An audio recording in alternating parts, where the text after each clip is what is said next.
रूप उनकी जो पत्नी थी जिसका नाम था धुंधली, जिसका काम था केवल भैया लड़ाई झगड़ा ही करना। बहुत सी होती हैं माताएं, हम हाथ जोड़ के निवेदन करेंगे अगर कोई ऐसी हो तो भैया बुरा नहीं मानिएगा, अपने उस गलत व्यवहार को सुधारिएगा। कहते ना, एक होती है नरम पत्नी जो नरम रहती है भैया, पति की बात सुनती है, समझती है, आगे उसको जवाब देती है, और एक होती है गरम पत्नी, पति कुछ भी कहे उसने तो अपना भैया पूरा पारा हाई ही रहता है हमेशा उसका। तो वो जो धुंधली थी वो भी ऐसी थी, गरम पत्नी बिल्कुल, उसका पारे सदी भी हाई रहता था। आत्मदेव जी ने फल ला के दिया कि इसको खा लो, इसको खाने से पुत्र हो जाएगा। उनने कहा लो, तुम भी बाबाओं की बात में आ जाते हो, कभी फल खाने से भी किसी के बालक होता है क्या? लोग तुम्हें मूर्ख बना देते हैं तो मूर्ख बन के आ जाते हो। अनेक प्रकार की बातों को कहा। तो जैसे ही इन सब बातों को कहा तो आत्मदेव जी समझ गए फल खाएगी नहीं, लेकिन फिर भी जबरदस्ती हाथ में देकर कहा कि तू इस फल को जरूर खा लियो। धुंधली ने कहा ठीक है मैं खा लूंगी, तुम रख दो यहीं पे मेरे पास। रख दिया। अब धुंधली के मन में बार बार एक ही प्रश्न आए कि अगर मैंने फल खा लिया और मैं गलती से गर्भवती हो भी गई तो अगर गांव में कहीं आग लग गई तो मैं भाग नहीं पाऊंगी, मेरे घर में चोर आ गए तो सामान चोरी करके ले जाएंगे, मैं उठ नहीं पाऊंगी, और जब इस गर्भ को धारण करे हुए ज्यादा दिन हो जाएंगे तो मैं घर का काम तो कर नहीं पाऊंगी।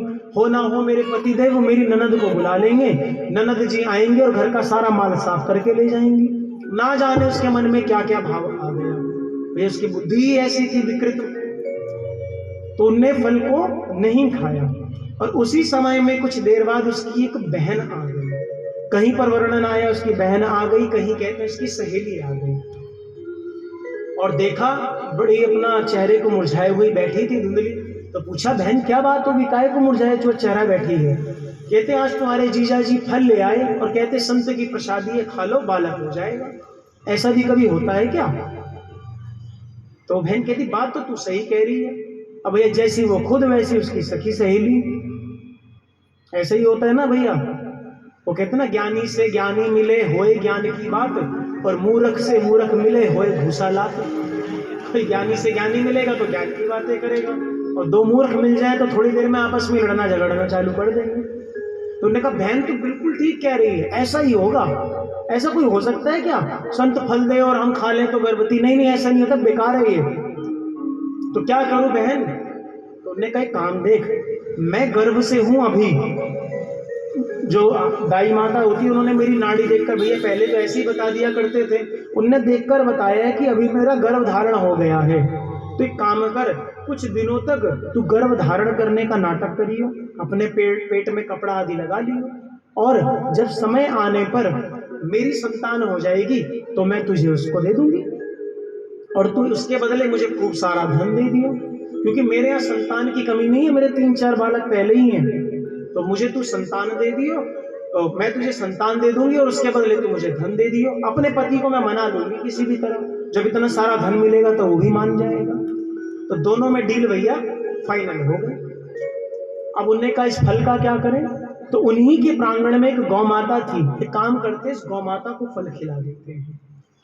गौ माता फल खाएगी, ये भी तो बांझ है, इसकी भी तो अभी तक एक बछड़ा बछिया कुछ भी नहीं हुई, ये पता लग जाएगा कि भैया ये फल ठीक है कि नहीं है।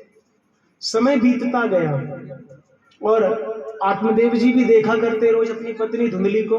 तो धुंधली क्या करती, रोज अपने पेट पर कपड़ा बांध के रखा करती।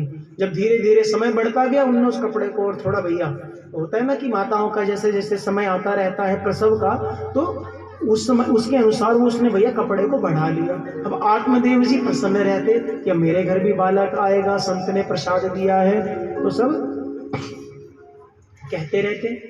तो अब वो समय आ गया जिस समय उसकी वजह सहेली थी उसके बालक होने ही वाला था, और उसी समय आत्मदेव जी का पास के गांव में भैया पूजा पाठ कथा कीर्तन करते थे, जाना पड़ गया।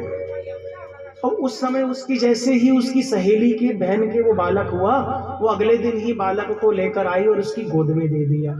और धुंधली ने क्या किया, बहुत सारा धन उसको दे दिया, और कहा कि इस बात को यहीं दबा देना, ये बात किसी को पता ना चले। उन्होंने कहा ठीक है।